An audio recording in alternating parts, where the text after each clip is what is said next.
Olá pessoal, tudo bem? Sejam todos bem-vindos aqui no meu canal para mais um momento de estudo ou recapitulação da lição da Escola Sabatina. Ao longo desse trimestre, estamos aí extraindo lindas histórias do livro do profeta Isaías, né? Lindos ensinamentos do profeta Isaías, consolo para o povo de Deus. E a cada semana somos alimentados com mensagens especiais desse profeta, e eu e você precisamos de fato conhecer esse profeta ou evangelho do Antigo Testamento, como é chamado também, como é conhecido o livro de Isaías. Essa semana, amor em ação. Vamos então estudar um pouquinho sobre a religião na prática, não ficando apenas na teoria, mas indo para a prática. O que significa ser cristão na prática? Como colocar o amor em ação? Esse é o foco da lição dessa semana, tá bem? Seja muito bem-vindo aqui no meu canal. Eu quero fazer um convite especial para você. Se você não é inscrito ainda, por gentileza se inscreva, ative o sininho, deixe o seu like, isso é importante para o canal. E se você gostar do conteúdo que eu tenho preparado para o meu canal aqui, quero pedir você que partilhe com os seus amigos também, ok? A gente procura toda semana postar aqui a lição da Escola Sabatina. Algumas semanas passadas eu não postei, alguns até me perguntaram, procuraram, mas tem semanas que são bem mais corridas para todos nós e eu não consegui preparar. Mas eu espero que daqui para frente a gente possa, a cada semana, estar compartilhando algum material com você, tá bem? Antes de começar o estudo da lição, minha Bíblia já está aqui aberta comigo. Eu quero convidar você também a pegar a sua Bíblia. E eu queria convidar você para nós orarmos. Vamos fazer uma oração? Pai querido, muito obrigado pela oportunidade que temos de mais uma vez estudarmos a Tua Palavra. Que o Teu bom e Santo Espírito esteja conosco e que nós possamos compreender a Tua mensagem. Oramos em nome de Jesus. Amém. Quero incentivar você a já se preparar e a adquirir a lição do próximo trimestre. Eu estou aqui já com a minha, olha aqui, ó, a promessa, aliança eterna de Deus. Se você não tem a assinatura ainda, faça a sua assinatura. Acesse o site cpb.com.br, faça a sua assinatura, ou então liga lá no 0800 da Casa Publicadora Brasileira. Você será muito bem atendido. Faça a sua assinatura, porque esse aqui é o nosso alimento espiritual e todos os dias a gente precisa, né, ter aí esse alimento para nos fortalecer na vida espiritual, tá bem? A lição dessa semana, o amor em ação, trouxe como verso para memorizar Isaías 58:10. E aqui o profeta diz assim: se abrires a tua alma ao faminto e fartares a alma aflita, então a tua luz nascerá nas trevas e a tua escuridão será como o meio-dia. Aqui na lição trouxe para nós essa grande verdade de que o cristianismo na prática é nós partilharmos o nosso pão com o faminto, é nós sermos luz em meio às trevas, é abençoarmos as pessoas que estão ao nosso redor. Cristianismo na prática, é isso que vamos ver essa semana. A lição de sábado contou a história, né, de um judeu que dirigia os louvores, né, os serviços na sinagoga, foi ameaçado ali por um membro do grande Ku Klux Klan, esse movimento, né, que perseguiu a muitos negros, né, nos Estados Unidos especialmente, um grande conflito racial que ali aconteceu. E ele então resolveu lidar de forma diferente com esse homem, descobriu que ele era um homem que vivia numa cadeira de rodas, né? Acho que é isso que está dizendo a lição, e ele então foi até lá e ofereceu para ele um tipo de alimento, uma refeição, e tentou conquistar o coração dele. E ele de fato foi conquistado e passou a respeitar esse judeu, né? Ali na cidade de Lincoln, em Nebraska. São exemplos, né, que a lição trouxe para nós, mas você conhece várias histórias assim, talvez, de pessoas que demonstraram seu cristianismo através de boas obras, através do atendimento ao necessitado em diversas áreas. E isso, sem dúvida, tornou-se uma bênção para essas pessoas e é o maior argumento que nós podemos ter. A lição vai falar que o foco dessa semana, amor em ação, tem a ver com abnegação, bondade social e o descanso, o sábado. Esses são os 3 tópicos principais da lição dessa semana. E ao passarmos os dias, você vai perceber como a lição vai avançando, né? Primeiro temos que ser pessoas abnegadas para servir ao próximo, daí vem a bondade social. E quando a gente faz isso, a gente encontra o verdadeiro repouso no Senhor, do qual o sábado é um símbolo muito claro. A lição de domingo falou sobre comprar de graça.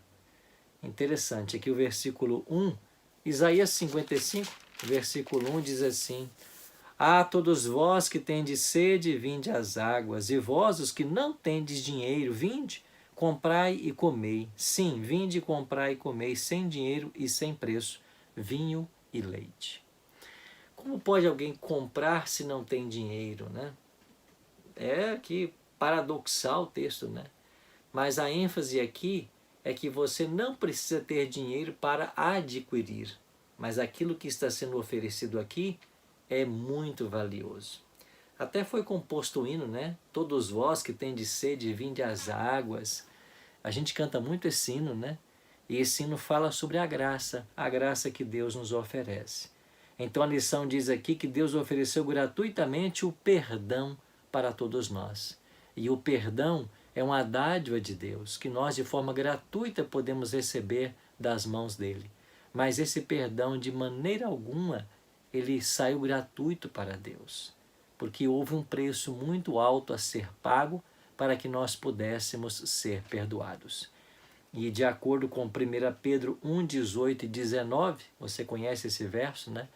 Pedro diz que foi através do sangue precioso de Jesus Cristo, o sangue que por nós foi derramado.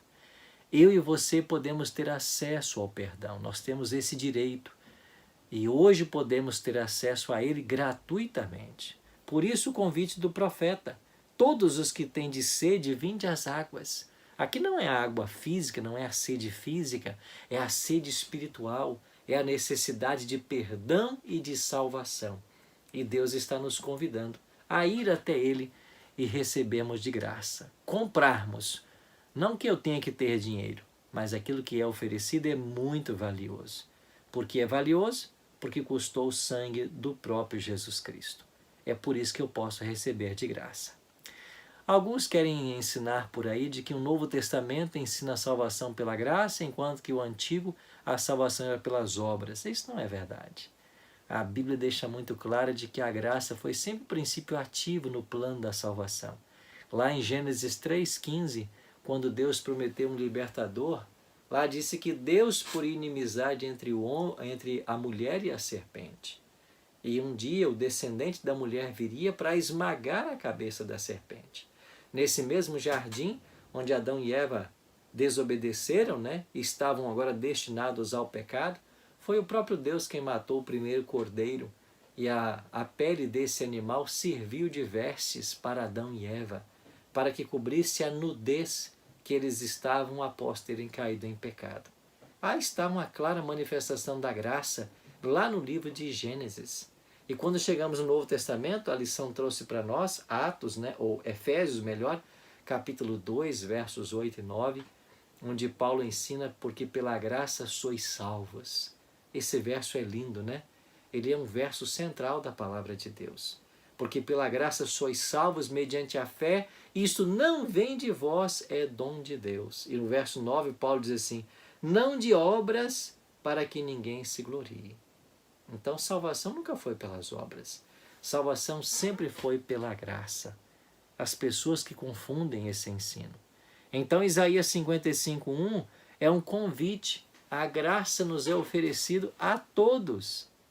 E eu posso obter isso sem dinheiro. Eu posso comprar sem preço. Por quê? Porque Cristo já pagou o preço altíssimo que o pecado, que a desobediência custou. E esse preço foi o próprio sangue dele sendo derramado na cruz do Calvário. Lindo, né? Por isso Isaías é chamado o Evangelho do Antigo Testamento. Palavras lindas. Na parte de segunda-feira, pensamentos e caminhos elevados, continua aí o tópico da salvação. Deus agora demonstrando sua graça e seus planos para a raça humana. E eu queria ler com você os versículos 8 e 9 do capítulo 55. Isaías capítulo 55, versos 8 e 9 dizem assim: porque os meus pensamentos não são os vossos pensamentos, nem os vossos caminhos, os meus caminhos, diz o Senhor. Porque assim como os céus são mais altos do que a terra, e assim como os meus caminhos mais altos do que os vossos caminhos, os meus pensamentos mais altos do que os vossos pensamentos. Você já voou de avião? Para aqueles que já voaram, você observa que após decolar, o avião vai ganhando altitude, até atingir ali, né, a altitude de cruzeiro, né, em torno de 10, 12 quilômetros acima da terra.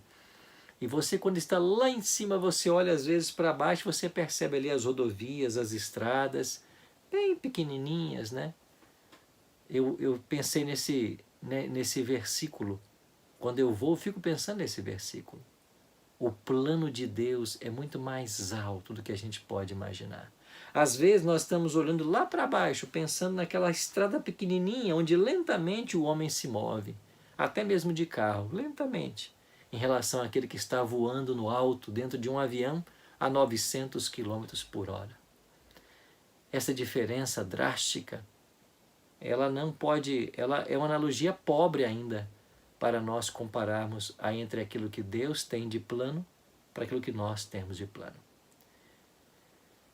Quais são os seus maiores planos? O que você tem planejado para a sua vida?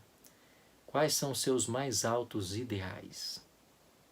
Eu sei que eu estou falando agora com muita gente boa, que tem boas coisas no coração, que tem altos ideais na vida espiritual, na vida familiar, na vida financeira. Mas olha, esses ideais que você tem, a palavra de Deus está dizendo para mim e para você hoje que eles não se comparam. Eles nem se aproximam àquilo que Deus está planejando para mim e para você. Não é isso maravilhoso? Agora, aqui entra uma dimensão muito especial do cristianismo, da religião, que é a fé. Aquilo que Deus está preparando para nós é muito mais do que o conforto nessa terra ou bem-estar no presente. O plano de Deus ele é muito mais alto porque ele avança para além dessa vida, para além do túmulo, para além desse planeta. Ele avança para o céu. O plano que Deus tem para nós não é só um plano para essa terra, porque Deus de fato quer o nosso bem nesse momento, mas ele extrapola isso porque ele vai para o céu. Afinal, o grande objetivo de Deus é salvar a todos nós. E é por isso que o plano da salvação foi estabelecido. O autor da lição diz que de todos os grandes mistérios do universo, esse é o maior deles. E Ellen G. White tem um texto aqui, que apareceu em minha consagração hoje, na página 360, e eu queria ler com você esse texto porque ele é muito lindo, né? Ellen G. White diz: os anjos desejam examinar atentamente o tema da redenção. Será a ciência e o cântico dos remidos por todos os séculos da eternidade. Que coisa linda, né? Por todos os séculos da eternidade, eu e você, vamos perscrutar, vamos estudar, vamos tentar compreender o plano da salvação. E Ellen G. White continua: o assunto é inesgotável. O estudo da encarnação de Cristo, de seu sacrifício expiatório e obra mediadora, ocupará a mente do diligente estudante enquanto o tempo durar.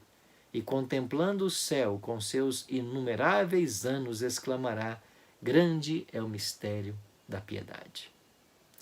Se nós já ficamos estupefatos, né, diante do maravilhoso amor de Deus por todos nós, imagine o que será na eternidade, quando a nossa mente estiver completamente livre do pecado e de suas consequências, e nós pudermos raciocinar com profunda clareza.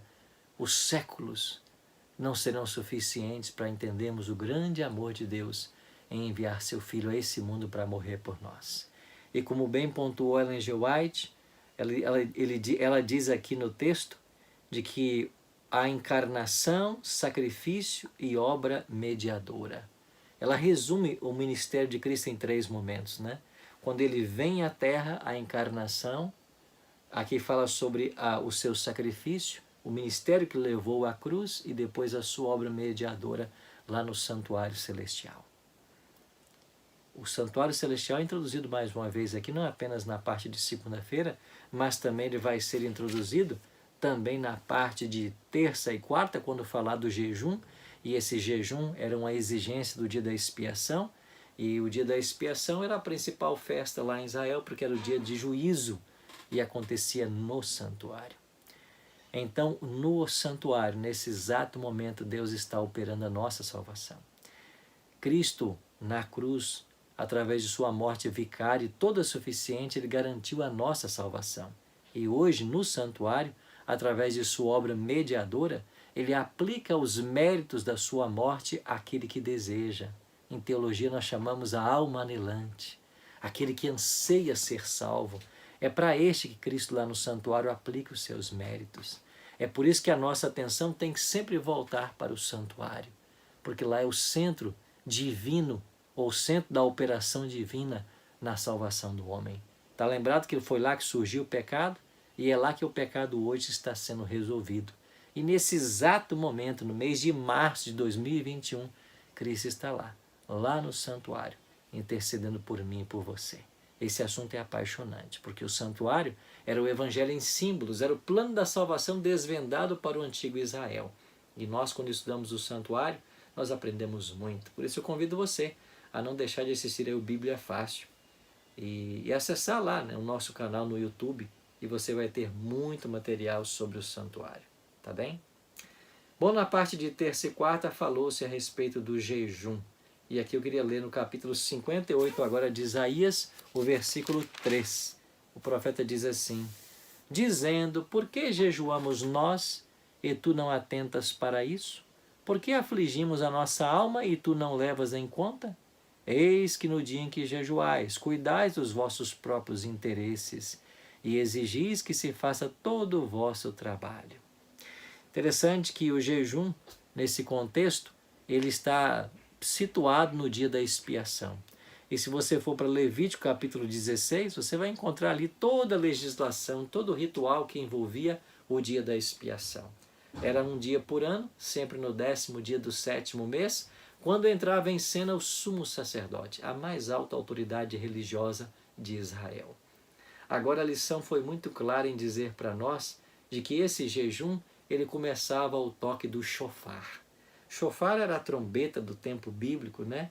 Era um chifre de carneiro que os sacerdotes tocavam no primeiro dia do 10º mês, ou seja, 10 dias antes do dia da expiação. Era uma festa também, chamada Festa das Trombetas. Então, quando o shofar era tocado, o povo sabia que dali a 10 dias aconteceria o grande dia da expiação. E começava então um momento de contrição, de devoção. E no dia da expiação era também um dia de jejum. Agora, aqui no versículo que nós lemos, o versículo 3, nós temos alguém inconformado com o jejum.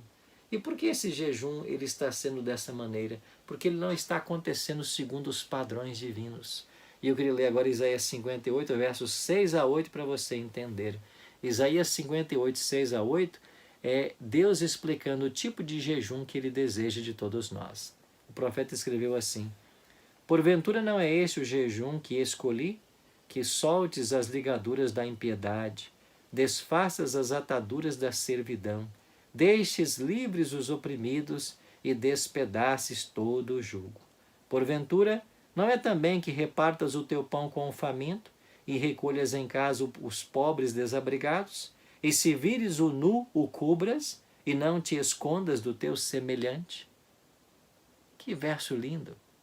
O que o profeta Isaías está ensinando aqui é que eu e você, para praticarmos o verdadeiro jejum, nós temos que atender às necessidades do próximo, aqueles que estão carentes da nossa ajuda. Esse é o verdadeiro jejum. Mateus 25 e Tiago 1,27 falam da verdadeira religião, e lá diz claramente que não é essa a verdadeira religião, a religião piedosa, atender os órfãos e as viúvas nas suas fragilidades, nas suas necessidades. Aí eu pergunto para você, de que adianta nós passarmos 24 horas sem nos alimentar, praticando o jejum, se a minha religião não é prática? Se eu estou vendo bater a minha porta o necessitado, se eu sei de pessoas que estão passando fome e necessidade e não me esforço para, de alguma maneira, tentar atendê-las. De que adianta? Eu estava fazendo feira, um domingo desses aí, bem próximo à minha casa aqui em Jacareí, tem uma rua, e todos os domingos tem ali uma feira livre. E eu gosto muito de ir lá para comprar ali frutas frescas, né? E outras coisas tão importantes para a nossa boa saúde. E ali eu vi uma senhora que se aproximou de mim e pediu se eu podia ajudá-la a comprar ali 1 quilo de tomate que eu estava apanhando naquele momento. E eu tentei conversar um pouco com ela, saber o que estava se passando. E ela contou um pouquinho das dificuldades que ela estava vivendo, sem ter em casa o que comer. E eu tentei ajudá-la o máximo que eu podia naquele momento, comprando mais do que ela estava pedindo ali para tentar ajudá-la. Em outro momento eu vi ela juntando as sacolinhas ali, eu indo para casa com a sua feira.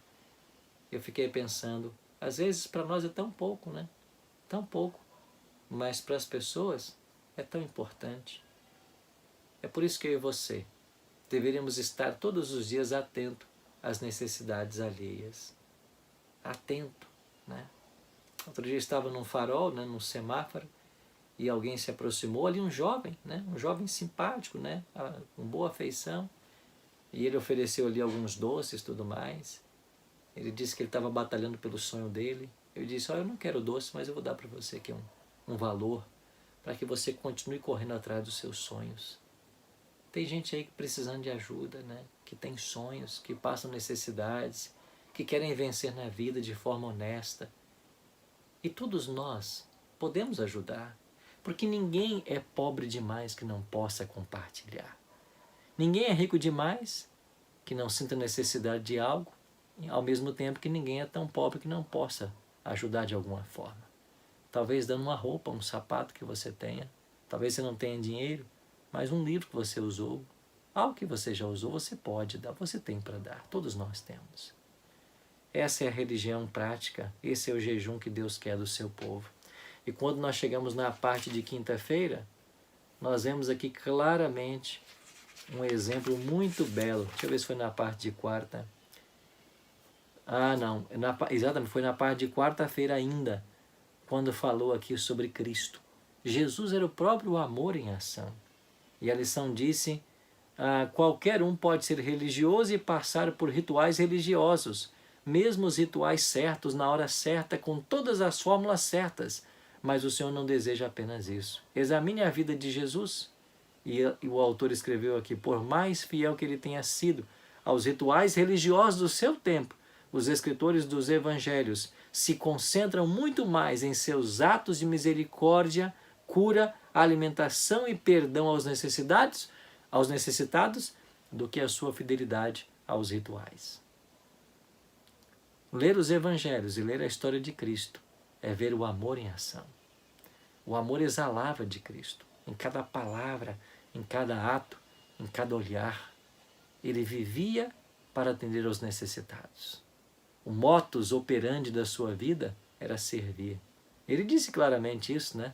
O Filho do Homem não veio para ser servido, mas veio para servir.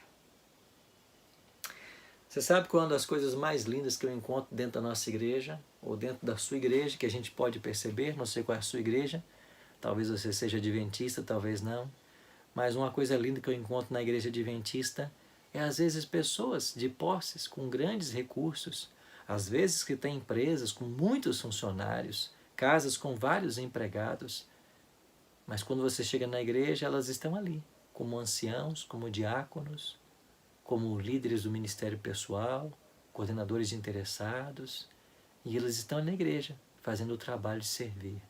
Às vezes como diáconos, limpando a igreja, recolhendo a oferta, ajudando em serviços importantes na igreja, mas serviços simples. E aí você percebe a grandeza, né, das pessoas. A grandeza de um homem se mede pela sua atitude no serviço. Por outro lado, você encontra pessoas, às vezes, que são destituídas de recursos, mas também são destituídas do serviço. Pessoas que não estão aí, não enxergam as necessidades alheias, não estão preocupadas com o próximo, não têm um espírito de serviço. Eu conheço vários amigos que têm esse espírito. Eu conheço. Eu fui pastor numa igreja lá em São Gabriel da Palha. Um abraço aos amigos gabrielenses. Eu posso citar tantos nomes de pessoas tão queridas ali, mas eu posso citar 2 diáconos que eu tive naquela igreja. Um deles chamava Pio e o outro Geraldo. Homens queridos, né? Homens queridos, que tinham assim o coração no serviço. Pessoas que quando você chega na igreja, elas estão ali desejosas, né, de fazer o bem ao próximo. Eu acho que na sua igreja você conhece pessoas assim também. Talvez até você seja essa pessoa, né? Amém. Que nós sejamos essas pessoas. Que o amor esteja em ação em nossa vida. Que a nossa religião não seja apenas uma religião das cerimônias, do formalismo, mas que nós sejamos pessoas dispostas a servir como Cristo era e que nós possamos nos lembrar sempre de que a verdadeira grandeza está no serviço. E agora a lição fecha então com Isaías 58, 13 e 14, falando do sábado, né? Quando olhamos para as festas religiosas de Israel, nós descobrimos que o dia da expiação era um sábado cerimonial. Era um dia onde ninguém se trabalhava. E Isaías 58, versos 13 e 14 diz assim: se desviares o teu pé de profanar o sábado e de cuidar dos teus próprios interesses no meu santo dia, se chamares ao sábado deleitoso e santo dia do Senhor digno de honra, e o honrares, não seguindo os teus caminhos, não pretendendo fazer a tua própria vontade, nem falando palavras vãs, então te deleitarás no Senhor, e eu te farei cavalgar sobre os altos da terra, e te sustentarei com a herança de Jacó teu pai, porque a boca do Senhor o disse. Esse texto ele se aplica ao sábado cerimonial, o dia da expiação, mas há uma lição muito especial aqui também para o sábado semanal. O sábado é para nós hoje um sinal entre nós e Deus. É um dia especial de se fazer o bem. É um dia em que nós não devemos profanar, cuidando dos nossos próprios interesses, mas considerá-lo um dia santo e deleitoso. Honrá-lo, não seguindo os nossos caminhos nem fazendo a nossa vontade, mas fazendo a vontade do Senhor. E sabe qual é a vontade do Senhor? Qual é a vontade do Senhor? É que você viva o sábado como Jesus vivia, fazendo bem ao próximo. Ele por isso foi criticado, né? Porque ele fez curas no sábado, porque ele fazia o bem no sábado, foi criticado por isso. Mas eu sempre gosto de enfatizar de que o sábado ele pode ser separado pelo menos em três atividades. A gente deve estar envolvido com a família, mais tempo para a família. A gente deve estar envolvido na igreja, adorando a Deus em comunidade, ainda que nessa época de pandemia isso não seja tão simples. E a gente também tem que se envolver em fazer bem ao próximo. É um dia especial para essas coisas. Então aproveite cada sábado para viver a verdadeira religião, atender os órfãos, as viúvas, os necessitados, e assim nós estaremos vivendo o Espírito de Cristo. E seria um pecado terminar a lição dessa semana sem ler o que está escrito em Ciência do Bom Viver na página 206. Olha que texto maravilhoso. Ellen G. White escreveu assim: ninguém pode exercitar a verdadeira beneficência sem abnegação. Unicamente por uma vida de simplicidade, de renúncia e estrita economia nos é possível realizar a obra a nós designada como representantes de Cristo. Esse texto mexeu comigo essa semana. Quando Ellen G. White diz aqui a respeito de estrita economia, às vezes nós gastamos com tantas coisas supérfluas e por isso não temos para atender o próximo. Às vezes gastamos com prazeres, né?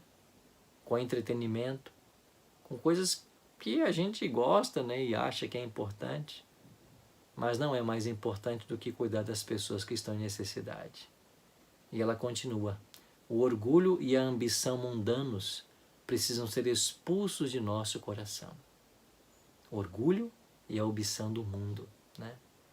Em toda a nossa obra, o princípio do altruísmo revelado na vida de Cristo tem de ser desenvolvido. Agora olha que texto extraordinário. Nas paredes de nossa casa, nos quadros, na mobília, devemos ler: recolhe em casa os pobres desabrigados.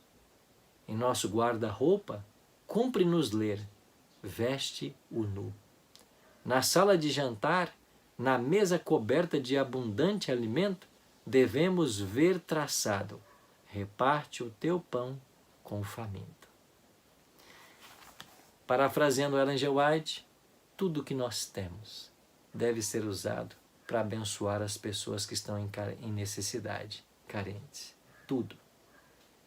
Talvez o grande desafio da lição dessa semana, o amor em ação, seja nós termos uma economia mais estrita, uma vida mais simples, para que algum valor, algum recurso, que eu uso talvez para o meu entretenimento, para o meu prazer passageiro, que isso possa ser destinado àqueles que carecem. Nessa época de pandemia, tem muita gente que perdeu o emprego, gente passando necessidade, gente que não tem hoje o que comer. Que coloquemos o amor em ação. E se estamos cercados por pessoas assim, que nós busquemos seguir o exemplo de Cristo em atender essas necessidades. Pois somente pondo o amor em ação é que nós viveremos a verdadeira religião de Cristo. Tá bem? Vamos orar? Pai querido, planta em nosso coração esse desejo de termos uma economia maior, uma vida mais simples, para que recursos sobrem para atender aos necessitados, aos órfãos, às viúvas, aqueles que o Senhor coloca em nosso caminho e que carecem dos bens materiais. Nos ajuda, Pai, a termos uma religião que não seja apenas de fachada, não seja uma religião de cerimônias, mas uma religião de prática, porque este é o jejum que o Senhor se agrada. Abençoe a todos nós e cuide de nós. Oramos em nome de Jesus. Amém. Muito obrigado, amigo, por essa meia hora que você passou aqui no meu canal. Se você não é inscrito ainda, o convite está feito. Se inscreva, ative o sininho, deixe o seu like. Todas as semanas a gente vai se encontrar aqui para uma breve recapitulação da lição. E se você gostou desse vídeo, partilhe com seus contatos, com seus amigos, tá bem? A gente se vê no próximo vídeo. Deus abençoe você. Um grande abraço.